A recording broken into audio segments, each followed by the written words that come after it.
Comics Plus, what's going on? My name is Akasan. I hope you're doing well. I hope you're doing swell. We're going to go ahead and talk about this. I'm on my lunch break right now, but I wanted to get this. The fuck? Sorry, this isn't like a C-rag or something like that. This is actually one of my birthday presents. Somebody got for me that it's like a muscle suit or something like that. So when I'm working, it's gonna look really dope. All right, let's put Harley.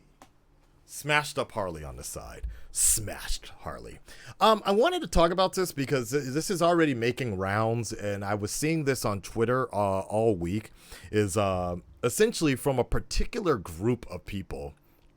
We already know who they are, that are not really happy that a particular director is not coming back, and they think that Warner Brothers is going to be just DC films are going to suck from now on, are sort of championing this failure of the Suicide Squad not being a box office fail, so to speak. So first and foremost, let's go ahead and read this article from Deadline. I wanted to get this out the way first. Because it depends on how you're reading it, but it all depends on, who's writing it. But I'm just going to go with the most unbiased one here. This is from Deadline. The Suicide Squad misses mark at 72 million global, overseas on par with Birds of Prey as COVID complications continue. And I think it's very important to keep that in mind, is the fact that they do bring up Birds of Prey. And I think Birds of Prey was the first result of COVID, like the first victim essentially of COVID. Say what you will about the movie, but Birds of Prey did bad mainly because of COVID. It came out right when that first wave was coming out, and people was finally starting to take it seriously in the States, right? But it was just one of those things where people were like, yeah, am I really going to go see a Harley Quinn movie and catch a case of Corona? Nah. But I think it's funny that it's on par there. So here we go. After debuting to 6.7 million from 5 overseas markets last weekend, Warner Brothers / DC's The Suicide Squad moved into a wide offshore release this session, taking 35 million from 69 total international box office markets. Something I also want to keep in mind, guys, is the fact that Australia, to my knowledge, parts of Australia are in a lockdown right now. Parts of Australia are still in a lockdown. So, and you can't use HBO Max in Australia because they only take American credit cards. Literally, Tom Taylor, the creator of Injustice, I think he actually did Suicide Squad. He wrote part of Suicide Squad. He's in Australia, and he was kind of saying, like, yeah, people keep on mentioning that they took a lot from his stories, and he was honored about it, but he can't even see the movie right now because he doesn't have access to it at all. Anyways, this is a touch below, like, the like-for-like opening of 2020's disappointing Birds of Prey, 36.6 million at today's rates, and under the 40 million we were seeing coming into the frame. The offshore cum is now 45.7 million, and the global total with domestic dispute is 72.2 million. Still, this well-reviewed James Gunn-helmed franchise entry has had a strong negative 25% hold in its already opened overseas market, and notably landed number one bows in Russia, Mexico, Brazil, Spain, Italy. Japan is due to release August 13th, another big problem here, so I don't technically get this movie till next week. Nevertheless, and despite positive reactions, hopes were higher for the Suicide Squad, and there are several factors contributing to the lackluster start. Closures in Australia and Mexico and the introduction of the health pass requirement in Italy this weekend impacted the debut. The latter market was down overall by an estimated 70%. In France, there is still confusion over and contempt for the health pass, while competition from local titles was felt there as well in Germany and Korea. See, I wasn't even aware of that. I didn't know that this weekend or last weekend they implemented the health passes here. Of course, that's going to have a big issue. The Suicide Squad, whose title doesn't do enough to delineate it from the 2016 movie, is also available on HBO Max domestically, making piracy another contributing factor. No comment. um, just as we've seen on all recent day and date films, what we haven't seen recently is a purely theatrical global start for a major title. Next weekend's Free Guy from Disney will be one to watch, but it will also be dealing with the continually shifting COVID situation. This weekend, all of Southeast Asia, save for Singapore, remain closed. Really? Although the strongest DC markets are traditionally in Europe and Latin America. The third Harley Quinn movie was led by Russia's 4.2 million, tracking ahead of Black Widow by 16% and Birds of Prey by 30%. The UK dipped 32% for a 10.8 million at number one in the sophomore session. Korea came in at 2.6 million behind local titles Escape from Mogadishu, which cummed the 4.5 million to date. Wow. And with the start at is 9% above Wonder Woman 1984 and 28% over Birds of Prey. Okay, Germany started a number 2 star, blah, blah, blah, blah, blah. Mexico was number 1. Brazil grossed number 1. Spain was number 1. France dipped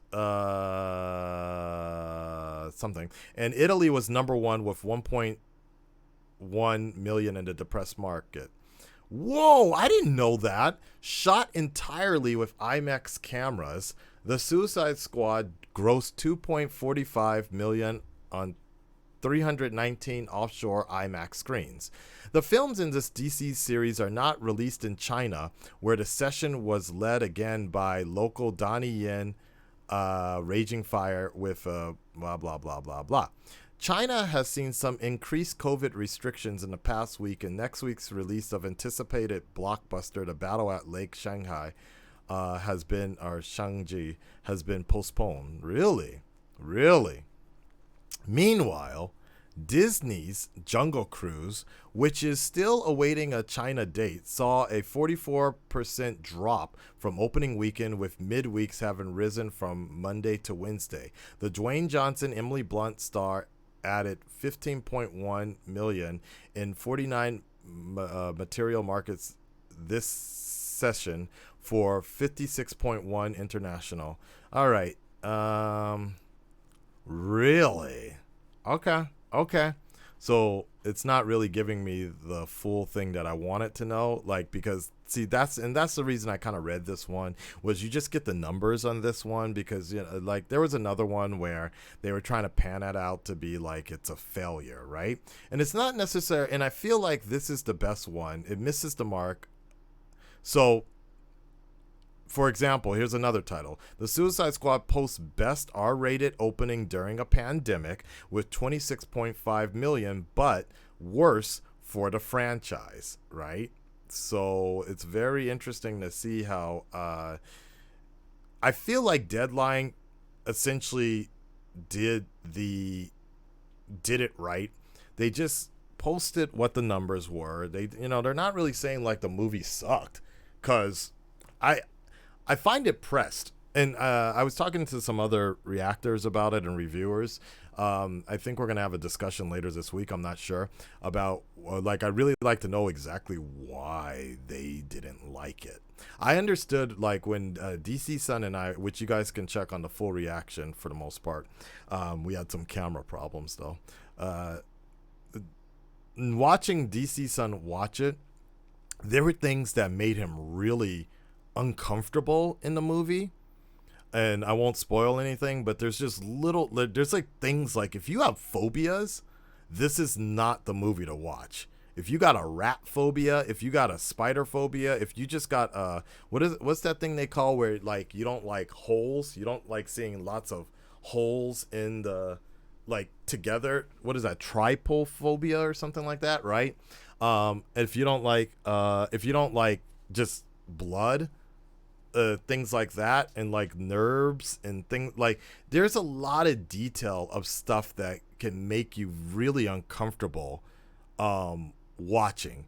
And the final scene was really uncomfortable to watch. Like, it was gross. It was really gross to watch for some people. Like, it's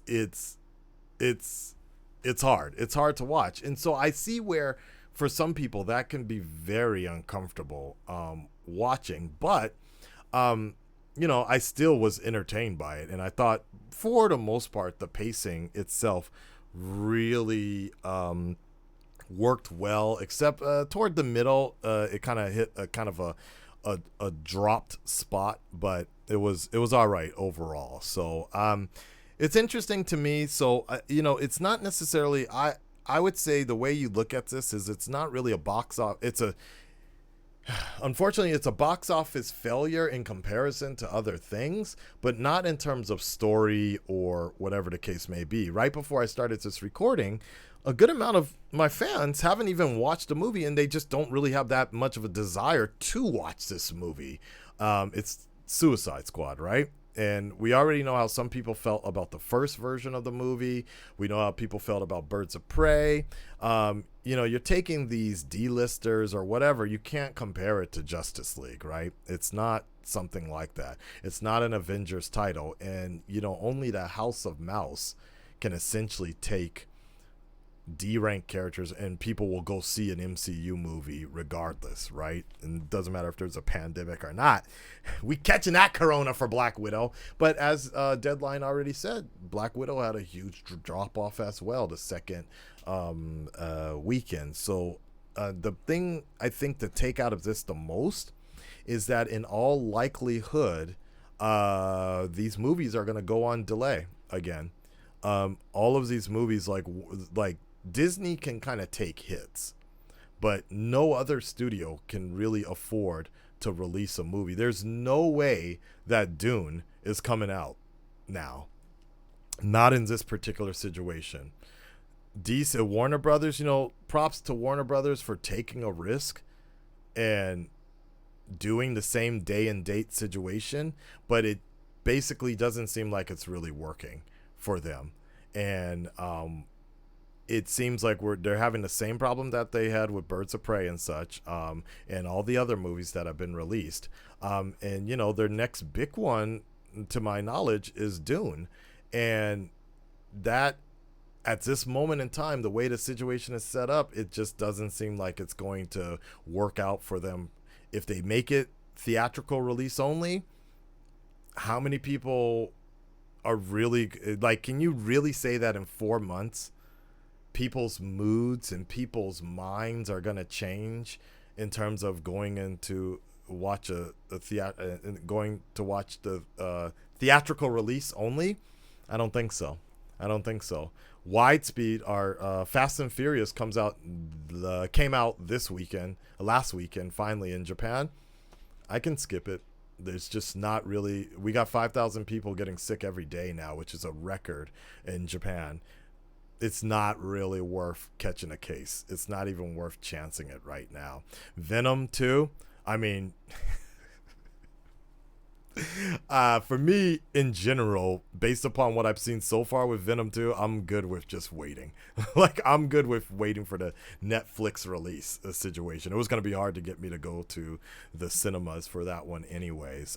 If it's not really something that ties into something you have to see in order to not be spoiled, and we're talking about after credit scenes, things like that, it's not really worth it, right? So for me, I really appreciated the fact that HBO Max was releasing these things, making it easier to watch it in the comfort of my own home. But I also understand that just doesn't seem to be the way. It's not really a fundamental thing that's working right now at this moment in time. So, and it's going to be a while till we can go back to the old school style of releasing it theatrically. but you know, these movie companies just can't take an investment risk like this anymore. That's what Sony's already under the impression right now. I'm pretty sure at this point Warner Brothers is going to have to do it, and then Disney might be the only company that can essentially make movies that will still make a somewhat of a good profit. So it makes sense, man. It makes sense. Red Nation, stand up, speak up. Let me know what's up. What do you guys think about it? Are you like, have you seen the movie yet? You know, are you interested in watching Suicide Squad? Or are you just not really open to it? You know, one person on Twitter, as I just mentioned really quick, he says, to me there seems to be a divide between movie reviews and movie going people as to what is good. Calling this movie great just says how low the DC movies are. Visually it got some style, but the story and plot was terrible. I disagree with that, but we'll see. Both Guardians of the Galaxy were better. See, I thought rewatching Guardians of the Galaxy, the first one, was a little slow, actually, for me. I didn't actually, like, I thought the second one worked a lot better in terms of pacing. And I thought Suicide Squad, for the most part, was fine. But we're going to have a rewatch of it live on Twitch on Wednesday. So I definitely want you guys to come through for that. And we can talk about it as well. And, you know, make sure you set up your HBO Max account. And you'll be able to watch it with us live, me and DC Sun in studio again. And make sure you check out the full reaction. That's on Patreon. Talk to you very soon. Bye-bye.